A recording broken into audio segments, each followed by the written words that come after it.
Hello friends, good morning. നമ്മുടെ Kerala TV സീരിയലിലേക്ക് എല്ലാവർക്കും സ്വാഗതം. കുഞ്ഞിനെ കാണാൻ ഓടിക്കതച്ച് നമ്മുടെ നന്ദ വന്നപ്പോൾ ഗിരിജ ചിറ്റ അവിടെ ഇരിപ്പുണ്ട്. ഗിരിജ ചിറ്റ നന്ദയെ നോക്കുന്ന നോട്ടം എന്ന് പറഞ്ഞാൽ ദഹിപ്പിച്ച് കളയുന്ന നോട്ടമാണ്. നന്ദ അത് മൈൻഡ് ചെയ്തില്ല, അകത്തേക്ക് കയറിച്ചല്ലേ. ഈ സമയത്ത് നമ്മുടെ ഗൗതം പിങ്കിയുടെ അടുത്തുണ്ട്. അപ്പോൾ ഡോക്ടർ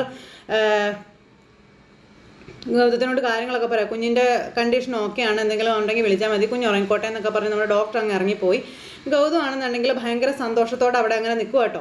ആ സമയത്താണ് നമ്മുടെ നന്ദ ഓടി കയറി വരുന്നത്. വന്ന് നന്ദ കുഞ്ഞ് കിടക്കുന്നത് കണ്ടു. കുഞ്ഞിനെ കണ്ടപ്പോഴത്തേക്ക് നന്ദയ്ക്ക് പറഞ്ഞറിയിക്കാൻ പറ്റാത്ത ആ ഒരു സന്തോഷം. നന്ദ താൻ നോക്ക്, നമ്മുടെ മോൻ എന്നും പറഞ്ഞുകൊണ്ട് ഗൗതം ഇങ്ങനെ പറയാം. നന്ദ ഓടി വന്ന് കുഞ്ഞിനെ കാണും. അപ്പോൾ പിങ്കി തൊട്ടരികിൽ കിടപ്പുണ്ട്. നന്ദ നോക്ക്, നമ്മുടെ കുഞ്ഞ് എന്ന് പറയുമ്പോഴേക്കും ഗൗതം സാർ നമ്മുടെ മോൻ എന്ന് പറഞ്ഞ് നന്ദയും ഭയങ്കര ഇതായിട്ട് ഇങ്ങനെ നിൽക്കും. അങ്ങനെ അച്ഛനും അമ്മയും കൂടെ കുഞ്ഞിനെ കണ്ടുകൊണ്ട് ഇങ്ങനെ നിൽക്കും. അവനെ നല്ല ഉറക്കമാണ്, ഉണരുന്ന വരെ തൻ്റെ മനസ്സ് കാത്തിരിക്കില്ലെന്ന് എനിക്ക് അറിയാമെന്നൊക്കെ പറഞ്ഞു നമ്മുടെ നന്ദയോട് ഗൗതം. അപ്പോൾ സാർ എനിക്ക് എൻ്റെ മോനെ എടുക്കണമെന്ന് പറഞ്ഞു. അപ്പോൾ എടുക്കാൻ പറഞ്ഞു ഗൗതം. അങ്ങനെ നന്ദ കുഞ്ഞിനെ എടുക്കുക. അപ്പോൾ കുഞ്ഞിനെ എടുത്തു. അപ്പോഴത്തേക്കും ഗൗതത്തിന് ഒരു കോൾ വന്നു. ഗൗതം ആ ഫോണും കൊണ്ട് പുറത്തേക്ക് പോയി. അങ്ങനെ നമ്മുടെ നന്ദ കുഞ്ഞാവേ വാവേ എന്നൊക്കെ പറഞ്ഞ് ഭയങ്കര കൊഞ്ചിക്കലും കാര്യങ്ങളും. അപ്പോഴേക്കും അവിടേക്ക് ഒരു നേഴ്സ് വന്നു. നിങ്ങളെന്താ ഈ കുഞ്ഞിനെ എടുത്തേക്കുന്നത്? ഈ സ്ത്രീ പ്രസവിച്ച കുഞ്ഞല്ലേ അതെന്നും ചോദിച്ചു. പിങ്കി നല്ല മയക്കത്തിലാണ്. അപ്പോൾ അതൊക്കെ ശരിയാ, പക്ഷേ ഈ കുഞ്ഞിൻ്റെ അമ്മ ഞാനാണെന്ന് പറഞ്ഞു നന്ദ. അപ്പോൾ ആ കുഞ്ഞിനേക്ക് തന്നേ എന്നും പറഞ്ഞുകൊണ്ട് നേഴ്സ് അങ്ങ് മേടിക്കുക. അപ്പം താ എന്നും പറഞ്ഞുകൊണ്ട് നന്ദയുടെ ഇന്ന് കുഞ്ഞിനെ മേടിച്ചു. അപ്പം നിങ്ങൾ പുറത്തേക്ക് പോയേ ചെല്ല എന്നും പറഞ്ഞുകൊണ്ട് ആ നേഴ്സ് നന്ദയെ പറഞ്ഞു വിടുക കേട്ടോ. ആ സമയത്ത് നമ്മുടെ നന്ദ പോയി കുഞ്ഞിനെ അവിടെ നേഴ്സ് അങ്ങ് കൊണ്ടുവന്ന് കിടത്തി. ഗിരിജയാണെന്നുണ്ടെങ്കിൽ പുറത്തിങ്ങനെ നിൽക്കുക. അപ്പോഴാണ് നമ്മുടെ ലക്ഷ്മിയും അതുപോലെ തന്നെ മഹേശ്വരനും കൂടെ വരുന്നത്. അപ്പോൾ അവരോടി വന്നു, ഗിരിജയെ കണ്ടു. ഗിരിജെ പിങ്കിമോൾ എവിടെ എന്ന് ചോദിച്ചപ്പം എന്തിനാ ഇപ്പോൾ വലിയ അന്വേഷണം എന്ന് ഗിരിജ ഇവരോട് ചോദിക്കുക. അപ്പോൾ ഇവരങ്ങോട്ടും ഇങ്ങോട്ടും നോക്കുക കേട്ടോ. ഇത്രയും നേരം ആളും അനക്കവും ഒന്നും ഉണ്ടായിരുന്നില്ലല്ലോ, എല്ലാം കഴിഞ്ഞപ്പോൾ ഓടി വന്നിരിക്കുന്നു കുറേ ബന്ധുക്കളെന്നും പറഞ്ഞ് ഇങ്ങനെ പറയുമ്പോൾ എന്താ ഗിരിജ ഇത്? ഞങ്ങൾ ക്ഷേത്രത്തിൽ പോയതല്ലേ, ഇങ്ങനെയൊക്കെ സംഭവിക്കുമെന്ന് ആരറിഞ്ഞു? അപ്പോൾ ഉത്തരവാദിത്വം ഇല്ലായ്മയ്ക്ക് ഒരുപാട് ന്യായമൊന്നും വിളമ്പിയിട്ട് കാര്യമില്ല. ഞാൻ അപ്പോൾ പറഞ്ഞില്ലെന്നേ ഉള്ളൂ, മാസം തികഞ്ഞിരിക്കുന്ന ഒരു പെണ്ണിനെ ഒറ്റയ്ക്കിരുത്തിയിട്ട് ഒരു ക്ഷേത്ര ദർശനത്തിന് പോയിരിക്കുന്നു. ബോധവും ബുദ്ധിയുള്ള മനുഷ്യരാരെങ്കിലും ചെയ്യും അങ്ങനെയെന്നൊക്കെ ചോദിച്ചുകൊണ്ട് ഗിരിജ വലിയ ഡയലോഗുകൾ അടിക്കുക ഇവരുടെ മുന്നിൽ. അപ്പോഴാണ് നന്ദ ഇറങ്ങി വരുന്നത്. നന്ദമോളെ അമ്മേ എന്നും പറഞ്ഞ് നന്ദയും ചെയ്തു. അപ്പം പിങ്കിമോളും കുഞ്ഞ് സുഖമായിട്ടിരിക്കുന്നു എന്ന് ചോദിച്ചപ്പം സുഖമായിട്ടിരിക്കുന്നു എന്ന് പറഞ്ഞു. അപ്പോൾ ഗൗതം എന്ന് ചോദിച്ചു. അപ്പോൾ ഗൗതം വന്നു കഴിഞ്ഞപ്പോൾ മോനെ കുഞ്ഞിനെങ്ങനെയുണ്ടാ, കുഞ്ഞ് എവിടെ, നീ കണ്ടോടാ എന്നൊക്കെ ചോദിച്ചു. അപ്പോൾ കണ്ടച്ചാ, അല്ല നിങ്ങൾക്ക് കാണണ്ടേന്ന് ചോദിച്ചു. പിന്നെ കാണണ്ടേ, അതല്ലേ ഞങ്ങൾ ഓടി വന്നേ എന്നൊക്കെ പറഞ്ഞുകൊണ്ട് ഇവർ ഭയങ്കര ഇതായിട്ട് ആവുക. കുഞ്ഞെവിടെയെന്ന് ചോദിച്ചു. അപ്പോഴേക്കും സമ്മതിച്ചിരിക്കുന്നു, ഞാൻ ഒരിടത്തും കണ്ടിട്ടില്ല ഇതുപോലുള്ള മനുഷ്യരെ എന്നും പറഞ്ഞ് ഗിരിജ അവിടെ കിടന്ന് വലിയ ആളാവുക. അപ്പോൾ ഗിരിജയുടെ വർത്തമാനമൊക്കെ കേട്ടപ്പോൾ ഇവരെല്ലാവരും ഇങ്ങനെ നോക്കുക കേട്ടോ. ഓടി വന്ന ഉടനെ കുഞ്ഞെവിടെ. അപ്പോൾ ഡെലിവറിയുടെ കാര്യം പറഞ്ഞ് ഓടി വന്നിട്ട് കുഞ്ഞ് തന്നെയല്ലാതെ പിന്നെ നിങ്ങളെയാണോ തള്ളെ കാണണ്ടേ എന്ന് മഹേശ്വരൻ ചോദിച്ചു. അപ്പോൾ എന്താ അച്ഛാ ഇതെന്ന് ചോദിച്ചു നമ്മുടെ ഗൗതം. അല്ലേടാ ഗൗതമേ, കുറേ നേരമായി തള്ള ഇവിടെ കിടന്ന് ചിലച്ച് തുടങ്ങിയിട്ട്. ഇപ്പം ഞാൻ പറഞ്ഞല്ലേ കുറ്റമല്ലേ എന്ന് ഗിരിജ ചോദിച്ചപ്പോൾ ഒന്ന് നിർത്ത്, ഗിരിജയ്ക്കൊന്ന് മിണ്ടാതിരുന്നൂടെ എന്ന് ചോദിച്ചു ലക്ഷ്മി. എന്നാൽ പിന്നെ സമാധാനമായല്ലോ അല്ലേ എന്നും പറഞ്ഞ് ഗിരിജ. ഞാനൊരു കാര്യം പറഞ്ഞേക്കാം, പിങ്കി മോള കഷ്ടപ്പെട്ടതും ബുദ്ധിമുട്ടിയതും ഒക്കെ അവളുടെ ത്യാഗത്തിന് വില കൊടുക്കാതെ അതിനെ പരിഗണിക്കാതെ നിങ്ങൾ വർത്തമാനം പറയുന്നത് കേട്ടിട്ടാ എനിക്ക് സഹിക്കാത്തതെന്നും പറഞ്ഞുകൊണ്ട് ഗിരിജ വലിയ ഡയലോഗുകൾ അടിക്കുന്നു. ആ സമയത്ത് നന്ദയും ഗൗതമൊക്കെ ഇങ്ങനെ നോക്കി നിൽക്കുക കേട്ടോ. അപ്പോഴോ ഗൗതത്തിന് ഭയങ്കര ദേഷ്യം വന്നു. ഗൗതം എന്നിട്ട് അകത്തേക്ക് കയറി പോവുക. അപ്പോഴേക്ക് നേഴ്സ് ഇറങ്ങി വന്നു. സിസ്റ്റർ അതെ ഇനി കയറാമോ എന്ന് ചോദിച്ചു. അപ്പം ഇയാളാരാ, ആ ഡെലിവറി കഴിഞ്ഞ് കിടക്കുന്ന ആളുടെ ആരാണെന്ന് ചോദിച്ചപ്പോൾ ആരുമല്ല സിസ്റ്ററെ, എന്താ സിസ്റ്ററെ എന്ന് ചോദിച്ചുകൊണ്ട് ഗിരിജ വന്നു. അല്ല കുഞ്ഞിൻ്റെ അമ്മയാണെന്ന് പറഞ്ഞെന്ന് പറയുമ്പം സിസ്റ്ററെ അതെ അത് സത്യം തന്നെയാണ്, സരോഗസിയിലൂടെയാണ് പിങ്കി മോള് പ്രസവിച്ചത്, യഥാർത്ഥ അമ്മ ഇതാണെന്ന് പറഞ്ഞു നമ്മുടെ ലക്ഷ്മി. അത് ശരി ആണോ എന്ന് ചോദിച്ചുകൊണ്ട് നമ്മുടെ നേഴ്സ് അപ്പം ചെന്ന് കണ്ടോളൂ എന്നും പറഞ്ഞുകൊണ്ട് നമ്മുടെ നേഴ്സ് നന്ദ അകത്തേക്ക് പറഞ്ഞു വിടാൻ നോക്കി. അപ്പോഴേക്കും ഇവർക്ക് സന്തോഷമായി. അതെ പ്രസവിച്ച് കൈ കിട്ടുന്നതേ ഉള്ളൂ, അതിനു മുമ്പ് തുടങ്ങിയോ അമ്മയാണെന്നുള്ള പ്രഘോഷണം എന്ന് ഗിരിജൻ നന്ദയോട് ചോദിച്ചപ്പം അതിനെന്താ ഞാൻ അമ്മയല്ലേ എന്ന് ചോദിച്ചു. വേദന സഹിച്ച് പ്രസവിച്ച അമ്മയാ അമ്മ എന്നും പറഞ്ഞുകൊണ്ട് ഗിരിജ അന്നേരം വലിയ തത്വം അവിടെ എടുത്തിടുവാണ്. അങ്ങനെ അത് പറഞ്ഞപ്പോൾ ഇവർ വല്ലാണ്ടായി. അതല്ലാത്തവരൊക്കെ വെറും ഡമ്മി എന്നും പറഞ്ഞ് ഗിരിജ നമ്മുടെ നന്ദയെ അപമാനിക്കുക. അപ്പോഴേക്കും ലക്ഷ്മിയും അതുപോലെ മഹേശ്വരനും ഈശ്വര എന്നും പറഞ്ഞ് ഇങ്ങനെ നിൽക്കുക കേട്ടോ. മോളിങ്ങ് വന്നേ എന്നും പറഞ്ഞുകൊണ്ട് നമ്മുടെ ലക്ഷ്മി നന്ദയും കൂട്ടിക്കൊണ്ട് അവിടെ നിന്നങ്ങ് പോയി. എന്തെല്ലാം വേഷം കെട്ടുകൾ ഗിരിജ കാണിച്ചാലും പിങ്കിയെയും ഗിരിജയെയും ആരും അംഗീകരിക്കാൻ പോകുന്നില്ല. വായിലെ നാക്കിന് കുറച്ച് നീളമുള്ളത് കൊണ്ട് തൽക്കാലം പിടിച്ചു നിൽക്കാമെന്നല്ലാതെ ഒരു ഗുണവുമില്ല. അവരവരുടെ കുഞ്ഞിനെ കാണാനകത്തേക്ക് കയറി പോവുകയും ചെയ്തു. അവിടെ ചെന്ന് കുഞ്ഞിനെ കണ്ടു കഴിഞ്ഞപ്പോൾ എല്ലാവർക്കും ഭയങ്കര സന്തോഷം. ആരും പിങ്കിയെ മൈൻഡ് പോലും ചെയ്യുന്നില്ല കേട്ടോ. അതേ നമ്മുടെ ഗൗതമോൻ്റെ അതേ ചായ എന്ന് മഹേശ്വരൻ പറഞ്ഞു. ഇല്ലെന്നേ, എനിക്ക് തോന്നുന്നതേ എനിക്ക് നന്ദമോളുടെ ചായ ആയിട്ടാണ് തോന്നിയെന്ന് പറഞ്ഞുകൊണ്ട് നമ്മുടെ ലക്ഷ്മി ഇല്ല ഇല്ല എന്നൊക്കെ പറഞ്ഞുകൊണ്ട് ഇവർ അച്ഛനും അമ്മയും അതുപോലെ തന്നെ മക്കളും കൊച്ചുമകനും കൂടെ ഒക്കെ സംസാരിക്കാം. അതെ, നിങ്ങൾ ഇപ്പോൾ പറയുന്ന പോലെ ചായയൊന്നും ആയിരിക്കില്ല, ഇനിയുള്ള ദിവസങ്ങളിൽ തന്നെ നല്ല മാറ്റം വരുമെന്നൊക്കെ നമ്മുടെ നന്ദ അന്നേരം പറഞ്ഞു. അത് ശരിയാ, ഞങ്ങൾ പോകുക, ഞങ്ങൾ ചെന്നിട്ട് വേണം അവർക്കൊക്കെ വരാനെന്നും പറഞ്ഞുകൊണ്ട് നമ്മുടെ ലക്ഷ്മി പറയണു.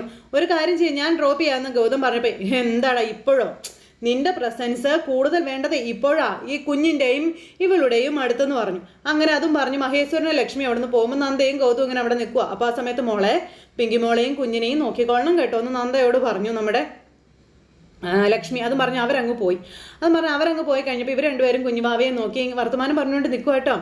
ഇത് നമ്മുടെ ബേബി തന്നെ അല്ലേ എന്നൊക്കെ ഇങ്ങനെ ഗൗതം ചോദിക്കുക കേട്ടോ. ദേ ഇവനെ ഇനി നമ്മുടെ കാര്യങ്ങളൊക്കെ നോക്കുന്നതെന്ന് നന്ദ പറഞ്ഞപ്പോൾ ഇവനോ ഒന്ന് ശ്വാസം വലിക്കാൻ പോലും കഷ്ടപ്പെടുന്ന ഇവനോ ആണോ എന്നൊക്കെ ചോദിച്ചുകൊണ്ട് ഇങ്ങനെ നമ്മുടെ നന്ദയും ഗൗതവും കൂടെ പറയുമ്പോഴേക്കും പിങ്കി പതുക്കെ മയക്കമൊക്കെ തെളിഞ്ഞ് ഇങ്ങനെ കിടക്കുന്നു. എന്തായാലും ഞാൻ പറഞ്ഞതുപോലെ മോനാണല്ലോ ജനിച്ചത്, അപ്പം പിന്നെ ബെറ്റിൽ ഞാനാ ജയിച്ചതെന്ന് നന്ദ പറയുന്നു. ആ സമയം പിങ്കി ഇതൊക്കെ കേൾക്കുക, സമ്മതിച്ചു. എന്താ വേണ്ടതെന്ന് വെച്ചാൽ പറഞ്ഞാൽ മതിയെന്നും പറഞ്ഞുകൊണ്ട് ഇവരിങ്ങനെ പറയുന്നു. ഈ സമയത്ത് പിങ്കി ഇത് കണ്ട് ഞെട്ടി നിൽക്കുക കേട്ടോ. അപ്പോൾ അത് എൻ്റെ നെറ്റിയിലൊരു ഉമ്മ തന്നാൽ മതിയെന്ന് നമ്മുടെ നന്ദ പറയുന്നു. ഇതൊക്കെ കണ്ടപ്പോൾ പിങ്കിക്ക് സഹിക്കോ, പിങ്കിയുടെ മുന്നിൽ വെച്ചാണല്ലോ ഇതൊക്കെ നടക്കുന്നത്. അപ്പോൾ ഉമ്മ തരാൻ പറഞ്ഞപ്പോൾ എന്നാൽ താ എന്നും പറഞ്ഞുകൊണ്ട് ഇങ്ങനെ പറയണു. ആ സമയത്ത് ഗൗതം എന്നും പറഞ്ഞുകൊണ്ട് നമ്മുടെ പിങ്കി വിളിച്ചു. എന്താ എവിടെയെന്ന് ചോദിച്ചപ്പോൾ പിങ്കി നീ കണ്ണ് തുറന്നല്ലേ എന്ന് ചോദിച്ചു. നിനക്ക് കുഴപ്പമൊന്നുമില്ലല്ലോ, എൻ്റെ മോൻ എവിടെ എന്ന് ചോദിച്ചു. അപ്പോൾ അതെ ഇതാ പിങ്കി പൊന്നു മോനാണെന്ന് പറഞ്ഞു. പിങ്കി എത്തി വലിഞ്ഞു നോക്കുക കുഞ്ഞിനെ കാണാൻ. അപ്പോൾ അതെ ഈ കുഞ്ഞ് നിൻ്റെ അടുത്ത് തന്നെ കിടക്കേണ്ടെന്ന് പറഞ്ഞുകൊണ്ട് നന്ദ കുഞ്ഞിനെ എടുത്ത് പിങ്കിയുടെ അടുത്ത് കിടത്തു കേട്ടോ. അങ്ങനെ അമ്മയെയും കുഞ്ഞിനെയും ഒരുമിച്ച് നന്ദ കിടത്തി. അപ്പോൾ നീ ഒരുപാട് കഷ്ടപ്പെട്ടല്ലേ എന്ന് നന്ദ പിങ്കിയോട് ചോദിക്കുമ്പം സാരമില്ല എന്ന് പറഞ്ഞു പിങ്കി. എൻ്റെ മോന് വേണ്ടിയിട്ടല്ലേ എന്ന് ചോദിച്ചുകൊണ്ട് പിങ്കി ഇങ്ങനെ പറയാം. ആ സമയത്ത് thank you Pinky, thank you so much എന്ന് നന്ദ പറയുന്നു. അപ്പോൾ എന്തിനാണെന്ന് ചോദിച്ചു. എനിക്കും സാറിനുമായി ഇത്രയും വലിയൊരു പുണ്യം നീ ചെയ്തില്ലേന്ന് ചോദിച്ചപ്പം ഞാനല്ലേ നിങ്ങളോട് നന്ദി പറയേണ്ടത്, ഇത്രയും വലിയൊരു ഭാഗ്യം എനിക്ക് തന്നില്ലേ എന്ന് പിങ്കി ചോദിക്കുക. ആരുമില്ലാത്ത എനിക്ക് കൂട്ടായിട്ട് ഒരു മകനെ തന്നില്ലേ എന്ന് ചോദിച്ചുകൊണ്ട് പിങ്കി ഇങ്ങനെ നന്ദയോട് പറയാം. ഇവരിതെല്ലാം പോസിറ്റീവായിട്ട് എടുക്കുന്നത്, പിങ്കി എല്ലാം ഉള്ളിൽ വെച്ചാണല്ലോ സംസാരിക്കുന്നത്. അങ്ങനെ കുഞ്ഞുവാവയെ കൊഞ്ചിച്ച് നമ്മുടെ പിങ്കി ഇങ്ങനെ അവിടെ കിടക്കുന്നു. ഇതെല്ലാം കഴിഞ്ഞതിന് ശേഷം എന്നെ കുഞ്ഞുവാവയെ ഇന്ത്യവരത്തിലേക്ക് കൊണ്ടുവന്നു. എല്ലാവരും കൂടെ ചേർന്ന് കുഞ്ഞിനെ കൊഞ്ചിക്കുന്നു, കളിപ്പിക്കുന്നു, ലാളിക്കുന്നു. എല്ലാവരും അവകാശത്തോടെ കുഞ്ഞിനെ എടുക്കുകയും പിടിക്കുകയൊക്കെ ചെയ്യുന്നത് കണ്ടു കഴിഞ്ഞപ്പോഴത്തേക്ക് ഇവരൊക്കെ എന്തിനാ ഇത്ര അവകാശം കാണിക്കുന്നത്, നീയല്ലേ കുഞ്ഞിനെ പ്രസവിച്ചെന്ന് ഗിരിച്ച ചോദിക്കോ. അപ്പോൾ കുഞ്ഞ് നിൻ്റെ കയ്യിലല്ലേ ഇരിക്കേണ്ടത്, നീ എന്താ ഒന്നും മിണ്ടാത്തെ, ഇവളെന്തിനാ മുന്നിൽ കയറി ഇങ്ങനെ ഞെളിഞ്ഞു നിൽക്കുന്നതെന്നൊക്കെ ചോദിച്ചു ഗിരിജ ഇങ്ങനെ പറയാം. അപ്പം നന്ദ കുഞ്ഞിനെ വാങ്ങിച്ചു, നന്ദയുടെ കയ്യിലിരിക്കുമോ കുഞ്ഞ്. ഈ സമയത്ത് ലക്ഷ്മി ദേ മോനെ മുറിയിലേക്ക് കൊണ്ടുപോകാൻ പറഞ്ഞു. അരുന്ധതി പറഞ്ഞു. അപ്പം നന്ദമോളെ കുഞ്ഞിനെ മുകളിലേക്ക് കൊണ്ടുപോകാൻ പറഞ്ഞു. അങ്ങനെ പോകാൻ തുടങ്ങുമ്പം ഒരു മിനിറ്റേ എന്നും പറഞ്ഞു പിങ്കി. മോനെ ഞാനല്ലേ ഇന്ത്യവരത്തിൻ്റെ അവകാശിയായി പ്രസവിച്ചത്, അപ്പോൾ ഞാൻ തന്നെയാണ് ഇവനെയും കൊണ്ട് മുറിയിലേക്ക് പോകേണ്ടതെന്ന് പിങ്കി പറയാം. അപ്പം അത് ശരിയാ പിങ്കി മോളെ, നീ കുഞ്ഞിനെ വാങ്ങിക്കാൻ പറഞ്ഞു ഗിരിജ, മോനെ ഇങ്ങ് തരാൻ പറഞ്ഞു പിങ്കി. അപ്പം നന്ദ ഇങ്ങനെ നോക്കുക, എല്ലാവരും ഇങ്ങനെ അന്തം വിട്ട് നോക്കുക. പിങ്കി ചാടിക്കയറി കൊച്ചിനെ അങ്ങ് മേടിക്കുക കേട്ടോ. അപ്പോൾ ഒന്നും പറഞ്ഞുകൊണ്ട് കുഞ്ഞിനെ അങ്ങ് മേടിച്ചു. അപ്പോൾ പിങ്കി ഗൗതം സാർ എന്നൊക്കെ പറഞ്ഞുകൊണ്ട് നന്ദ വിളിക്കാം. ഞാനല്ലേ കുഞ്ഞിൻ്റെ അമ്മ എന്ന് നന്ദ ചോദിച്ചു. അപ്പോൾ അതെ അത് അങ്ങനെ തന്നെയാണല്ലോ, പിന്നെ ഇതിനെ പിങ്കി എന്ന് നന്ദ ചോദിച്ചപ്പം എടോ അത് താൻ കാര്യമാക്കണ്ട, ഡെലിവറി ഒക്കെ കഴിഞ്ഞ് നിൽക്കുന്നതല്ലേന്ന് ചോദിച്ചു. എന്നാലും അതൊന്നും സാരമില്ല, താൻ ടെൻഷൻ ആവണ്ട എന്ന് പറഞ്ഞുകൊണ്ട് നമ്മുടെ ഗൗതം ഇങ്ങനെ പറഞ്ഞു. പക്ഷെ പിങ്കിയുടെ ഒരു വേഷം കെട്ടും നടക്കില്ല, അത് വേറൊരിത്. എല്ലാവർക്കും ഒരു ടെൻഷനും പേടിയൊക്കെ ആയി കേട്ടോ. ഈ സമയത്ത് നമ്മുടെ അരുന്ധതി മോളെ കുഞ്ഞിനെ ഇങ്ങോട്ട് തരാൻ പറഞ്ഞു. അരുന്ധതി ഒരാളെ കാണിക്കാനുണ്ടെന്നും പറഞ്ഞുകൊണ്ട് അരുന്ധതി പിങ്കിയുടെ കയ്യിൽ നിന്ന് കുഞ്ഞിനെ മേടിച്ചു. ദേ അങ്ങനെ നമ്മുടെ വെല്ലിച്ചനെയും ഒക്കെ കൊണ്ടൊന്ന് കാണിക്കുക, അതായത് ഫോട്ടോയിൽ കൊണ്ട് കാണിക്കുക. കണ്ടോ നമ്മുടെ കുടുംബത്തിൻ്റെ പുതിയ അവകാശിയെ കണ്ടോ എന്നൊക്കെ ഇങ്ങനെ ചോദിച്ചു.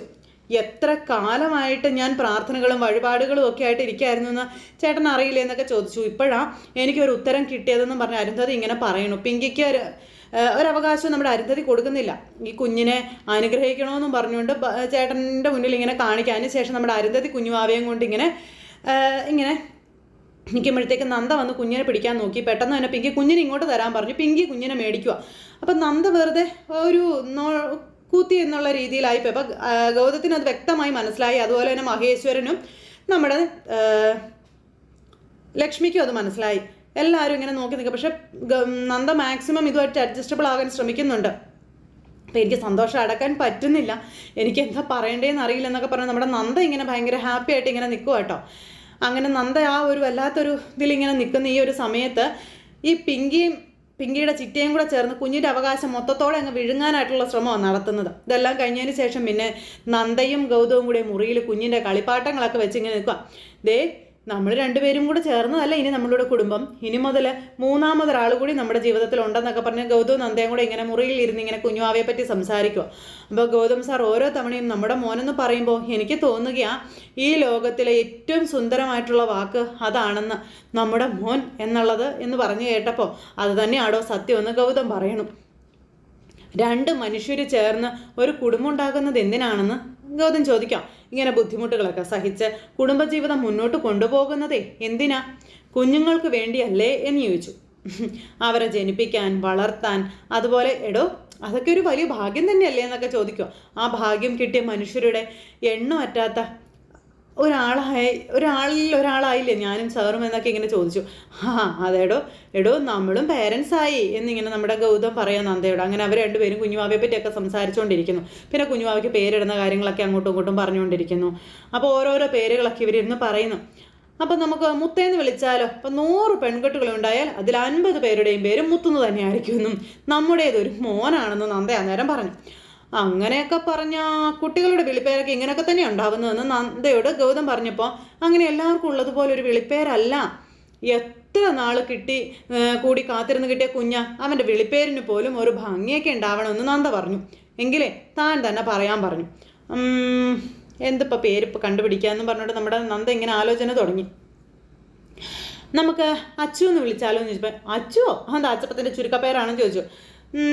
പകരത്തിന് പകരം പറഞ്ഞതാണെന്നൊക്കെ എനിക്ക് മനസ്സിലായെന്ന് നന്ദ അന്നേരം പറഞ്ഞു. ഗൗതം ചിരിച്ചു. അച്ചുക്കുട്ടൻ എനിക്കിഷ്ടപ്പെട്ടു, അത് മതിയെന്ന് പറഞ്ഞു. അങ്ങനെ രണ്ടുപേരും കൂടെ അച്ചുക്കുട്ടൻ എന്നുള്ള പേരും ഇട്ടു കുഞ്ഞുവാവയ്ക്ക്. അപ്പോൾ ഒരുപാട് സങ്കല്പിച്ച് ജീവിതം മുന്നോട്ട് കണ്ടിരുന്ന ഒരാളാണെന്നൊക്കെ പറഞ്ഞുകൊണ്ട് നന്ദ തൻ്റെ ഉള്ളിലിരിപ്പ് പറയാം. എൻ്റെ മോന് എന്നെപ്പോലെ ഒരു ദുഃഖം ഉണ്ടാകരുത്, ഒരമ്മയ്ക്ക് നൽകാവുന്ന എല്ലാ സ്നേഹവും എൻ്റെ മോനെ എനിക്ക് കൊടുക്കണമെന്ന് പറഞ്ഞു. അങ്ങനെ ഇവർ രണ്ടുപേരും കൂടി കുഞ്ഞുവാവയെ പറ്റിയൊക്കെ പറഞ്ഞുകൊണ്ടെങ്ങനെ ഇരിക്കുക. അപ്പോൾ കുഞ്ഞ് റൂമിൽ വന്ന് കിടക്കുന്ന കാര്യങ്ങളൊക്കെ കൊണ്ടുവന്ന് കിടത്തുന്ന കാര്യങ്ങളൊക്കെ പറയുമ്പോൾ തൽക്കാലം അവളോടൊപ്പം കുഞ്ഞ് കിടന്നല്ലേ പറ്റുമെന്ന് പറഞ്ഞു. എന്താ ഞാൻ മോനെ കാണാതെ ഇവിടെ വന്ന് കിടക്കണം എന്നാണോ പറയുന്നത്? കഷ്ടം. ഗൗതം സാറിന് മോനെ കാണാൻ തോന്നുന്നുണ്ടോ? അപ്പോൾ ഉണ്ടോന്നോ? സത്യം പറഞ്ഞ എപ്പോഴും എനിക്കത് മാത്രമേ ഉള്ളൂ. അപ്പോൾ തനിക്ക് തോന്നുന്നില്ലേ എന്ന് ചോദിച്ചപ്പോൾ എന്ന് പറഞ്ഞു നന്ദ ഇങ്ങനെ ഇരിക്കുന്നു. നന്ദ കുഞ്ഞുവാവ എടുക്കാനായിട്ട് ആ സമയത്ത് അങ്ങ് പോണു. അങ്ങനെ ആ ഒരു സിറ്റുവേഷനും കാര്യങ്ങളൊക്കെ കാണിച്ചുകൊണ്ട് നമ്മുടെ ഇന്നത്തെ കഥയോ അവസാനിച്ചു. എന്തായാലും പിങ്കി അവകാശം മൊത്തത്തിൽ അങ്ങ് എടുക്കാമെന്ന് വിചാരിക്കുന്നിടത്ത് ഇവർ അതിനിടയ്ക്ക് ഒരു തടസ്സമായി ചെല്ലുന്നുണ്ട്. അപ്പോൾ അങ്ങനെയൊക്കെ ഒരു വിശേഷമൊക്കെ ആയിട്ടാണ് ഇന്നത്തെ നമ്മുടെ കഥ അവസാനിച്ചിട്ടുള്ളത്. അപ്പോൾ എല്ലാവരും കാത്തിരുന്ന് കാണണേ. എല്ലാവർക്കും നല്ലൊരു ദിവസം ആശംസിക്കാം കേട്ടോ. എല്ലാവരുടെയും സപ്പോർട്ടിനും സ്നേഹത്തിനും ഒത്തിരി നന്ദി അറിയിക്കുന്നു. അടുത്ത സൂപ്പർ ഹിറ്റ് കഥയുമായി കാണുന്നത് വരെ എല്ലാവർക്കും നന്ദി.